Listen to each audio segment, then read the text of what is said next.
ایک گھونٹ شراب، صرف ایک گھونٹ. قیامت میں انجام کتنا بھیانک. اتنی پیاس مسلط کی جائے گی کہ سینے پر اس کی زبان پیاس کی وجہ سے لٹکے گی، اسے پیاس لگی اور وہ پانی پانی چلائے، پیاس پیاس چلائے، لیکن اس کو کوئی پانی نہیں دے گا، کوئی پانی اس کو نہیں پلائے گا. تھوڑا غور کرنا، گرمیوں میں ہم سفر میں ہو 2-4 گھنٹے اگر پانی نہ ملے تو کتنے بے چین ہو جاتے ہیں. لیکن اللہ اوپر وہ قیامت کی گرمی، اور قیامت کی گرمی بھی کتنی بھیانک ہے کہ انسان کے سر اور سورج کے درمیان صرف ایک ہاتھ کا فاصلہ ہوتا ہے. آج سورج چوتھی آسمان پر ہے تو سورج کی تمازت کا یہ حال ہے، اور آج سورج پیٹھ کی طرف سے چمک رہا ہے، پیٹھ کی طرف. تو مئی کی گرمی کا حال کیا ہوتا ہے؟ مئی کی گرمی کی کیفیت کیا ہوتی؟ پیٹھ کی طرف سے چوتھی آسمان پہ چمک رہا ہے. اس دن چہرے کی طرف سے چمکے گا اور سر کے اوپر رہے گا ایک ہاتھ کے فاصلے پر.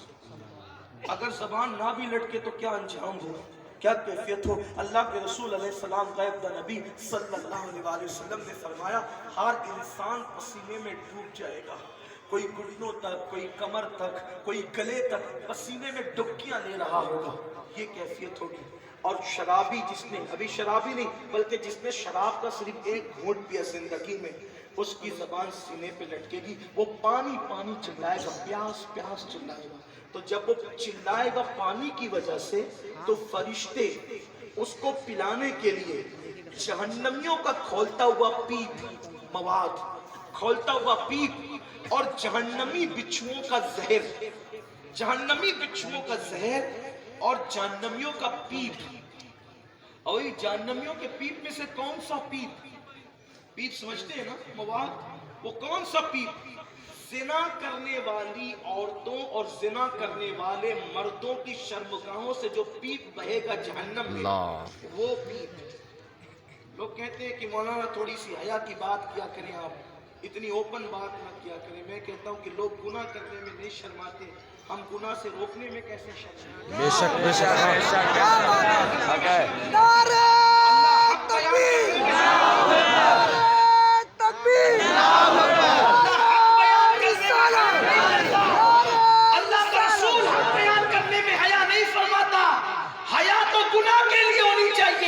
لوگ گناہ کرنے میں حیا نہیں کرتے، حق بولنے میں کیسے حیا کریں؟ تو وہ لوگ جو شراب پیتے ہیں، آج تھوڑا ہوش کے ناخن لے، لوگ تھوڑا تصور کریں. ارے اگر کسی پانی کے اندر کوئی تھوک دے، بیٹا ہی تھوک دے، بیٹی ہی تھوک دے، آپ وہ پانی نہیں پیتے.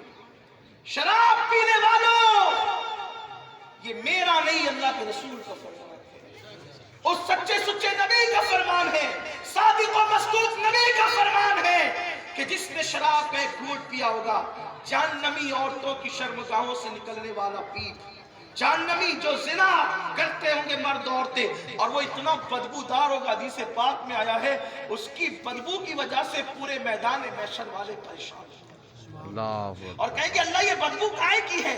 تو ارشاد ہوگا کہ جو زنا کرتے تھے یہ ان کی شرمگاہوں سے بدبو اٹھی ہے جو تمہیں پریشان کی. آپ غور کریں، ان کی بدبو پورے محشر کو یوں پریشان کرے گی تو ان کی بدبو کا حال کیا ہوگا، وہ کتنے پریشان ہوں گے.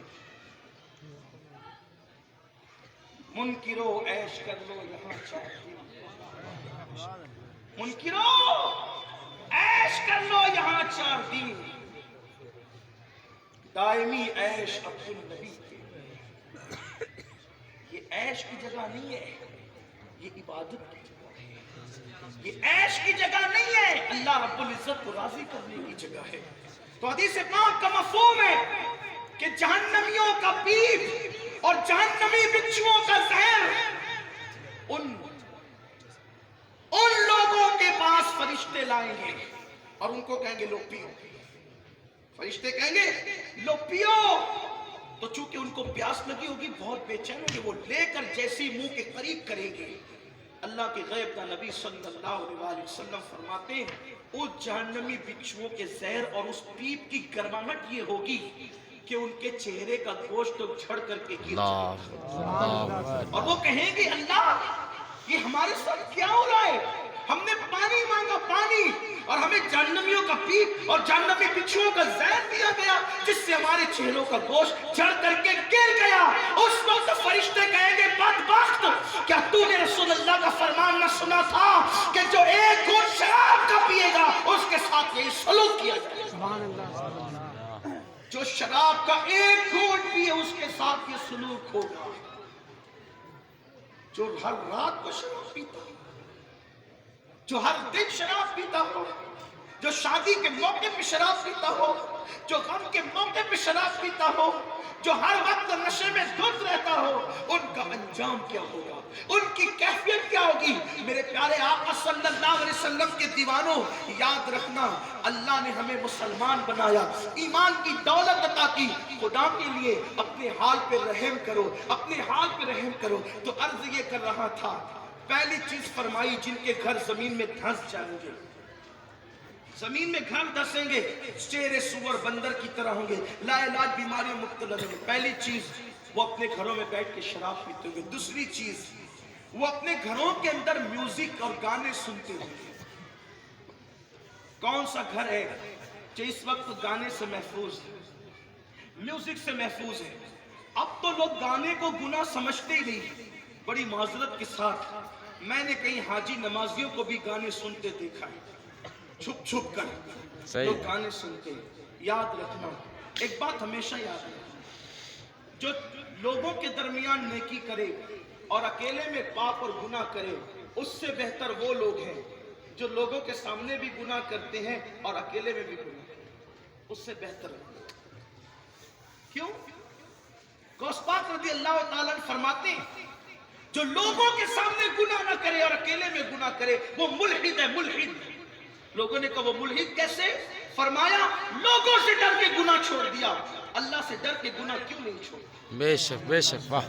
بھئی لوگوں کے سامنے اس لیے گناہ نہیں کرنا ہے نا کہ لوگ دیکھ رہے ہیں، اور اکیلے میں اللہ دیکھ رہا ہے تو لوگوں سے ڈرتا ہے، اللہ سے نہیں ڈرتا، پھر وہ ملحد نہیں ہے تو کیا ہے؟ یہ سرکار غوث پاک کا قول ہے۔ میرے پیارے آقا صلی اللہ علیہ وسلم کے دیوانوں، تو گانے سننے کو لوگ عیب ہی نہیں سمجھتے، گناہ ہی نہیں سمجھتے، جبکہ حدیث